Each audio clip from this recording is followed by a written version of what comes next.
وَلَقَدْ أَخَذَ اللَّهُ مِيثَاقَ بَنِي اسرائیل، اب یہ بنی اسرائیل کی تاریخ کے کچھ واقعات آ رہے ہیں.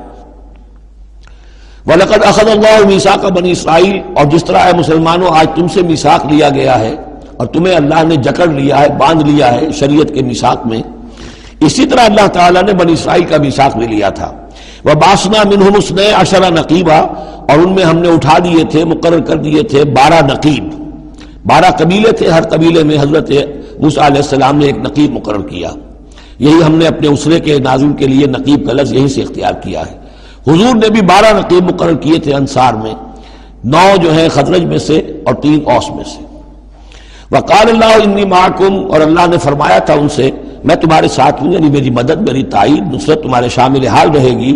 لئن اقمتم الصلاۃ وآتیتم الزکاۃ، اگر تم نے نماز کو قائم رکھا اور زکوٰۃ ادا کرتے رہے. وآمنتم برسلی، اور میرے رسولوں پر تم ایمان لاتے رہے. آئیں گے، پے بپے آئیں گے. حضرت موسیٰ کے بعد سے لے کر تو 1400 برس تک تار ٹوٹا ہی نہیں. پھر ذرا سا وقفہ 600 برس کا ہوا، پھر حضور تشریف لائے. آمنتم برسلی وعزرتموہم، اور ان کی تم مدد کرتے رہو گے. واقرضتم اللہ قرضا حسنا، اور اگر تم اللہ کو قرض حسنا دیتے رہو گے، اپنے مال خرچ کرتے رہو گے اللہ کے دین کے لیے. لأکفرن عنکم سیئاتکم، تو میں لازماً دور کر دوں گا تم سے تمہاری برائیوں کو. ولأدخلنکم جنات تجری من تحتها الانہار، اور میں لازماً داخل کروں گا تمہیں ان باغات میں جن کے دامن میں ندیاں بہتی ہوں گی. فمن کفر بعد ذلک، تو جس نے بھی کفر کیا اس کے بعد، منکم تم میں سے، فقد ضل سواء السبیل، تو وہ تو سیدھے راستے سے بہت بھٹک کر رہے. وبما نقضهم ميثاقهم لعناهم، بس ان کے اپنے اسی عہد کو توڑنے کے باعث ہم نے ان پر لعنت فرمائی. یہ لعناهم جو میں نے وہاں پر محذوف قرار دیا تھا، یہاں پر وہ واضح آ گیا. وبما نقضهم ميثاقهم لعناهم، ہم نے ان کے اسی میثاق کو توڑنے کی پاداش میں ان پر لعنت فرمائی. وجعلنا قلوبهم قاسیہ، اور ان کے دلوں کو سخت کر دیا. ثم قست قلوبكم فهي كالحجارة أو أشد قسوة يحرفون الكلم عن مواضعه، وہ کلام کو اس کے اصل مقام سے ہٹاتے ہیں. ونسوا حظا مما ذکروا به، اور وہ جو کچھ کہ ان کو دیا گیا تھا نصیحت کے طور پر، ہدایت کے طور پر، اس کے اکثر حصے کو بھول گئے یا اس سے فائدہ اٹھانا انہوں نے چھوڑ دیا. ولا تزال تطلع على خائنة منهم، اور اے نبی آپ ہمیشہ ان کی طرف سے خیانت کی اطلاعیں پاتے رہیں گے.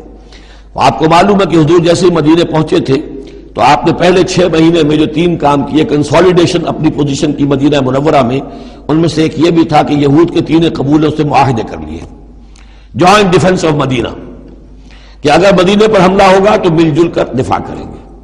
لیکن یہ کہ اس کے بعد یہ ہر قبیلہ ایک ایک کر کے غداری کرتا رہا، تو یہ حضور سے کہا جا رہا ہے وَلَا تَزَالُ تَطَّلِعُ عَلَىٰ خَائِنَةٍ مِّنْهُمْ، ان کی طرف سے خیانتیں ہوتی رہیں گی، ہر وقت ہوتی رہیں گی. الا قلیلا منہم، سوائے ان میں سے چند کے، کچھ لوگ شریف بھی ہوں گے. فاعف عنہم واصفح، تو ابھی درگزر کیجئے اور ذرا معاف کیجئے. ان اللہ یحب المحسنین، یقیناً اللہ تعالی احسان کرنے والوں کو پسند فرماتا ہے. ومن الذین قالوا انا نصارى اخذنا میثاقهم، اور ان لوگوں سے بھی جنہوں نے یہ کہا کہ ہم نصارہ ہیں، ہم نے ان کا بھی میثاق لیا. اخذنا میثاقهم فنسوا حظا مما ذکروا، تو وہ بھی بھول گئے بڑا حصہ اس کا جو نصیحت انہیں کی گئی تھی، یا بھول گئے اس نصیحت سے فائدہ اٹھانا. فَأَغْرَيْنَا بَيْنَهُمُ الْعَدَاوَةَ وَالْبَغْضَاءَ إِلَىٰ يَوْمِ الْقِيَامَةِ، تو ہم نے ڈال دی ان کے مابین دشمنی اور بغض قیامت کے دن تک. عیسائیوں میں تو خاص طور پر ایک تو ہے عیسائی اور یہودیوں کے درمیان جو دشمنی رہی ہے، یہ جو ہمارا دور ہے اصل میں اس میں عارضی طور پر صورتحال تبدیل ہو گئی ہے.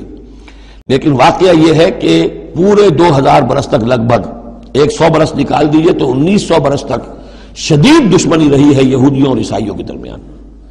کیونکہ عیسائی سمجھتے تھے کہ جسے ہم خدا سمجھتے ہیں اس کے قاتل یہ ہیں، انہوں نے سولی چڑھایا. یہودی سمجھتے تھے کہ کافر جو تھا، مرتد جو تھا، جادوگر تھا، ولد الحرام تھا، ولد الزنا تھا، اسے یہ خدا کا بیٹا بنائے پھرتے ہیں. اب یہ اس قدر یعنی کنٹراسٹ ہے اتنی ایک دوسرے کے خلاف کہ ان کے اندر کوئی پوائنٹ آف میٹنگ ہے ہی نہیں، شدید دشمنی رہی. اسی طریقے سے عیسائیوں کے اندر پھر جو فرقے بنے ہیں اور ان میں جو خانہ جنگی ہوئی ہے، پوری انسانی تاریخ اس کی مثال پیش کرنے سے قاصر ہے.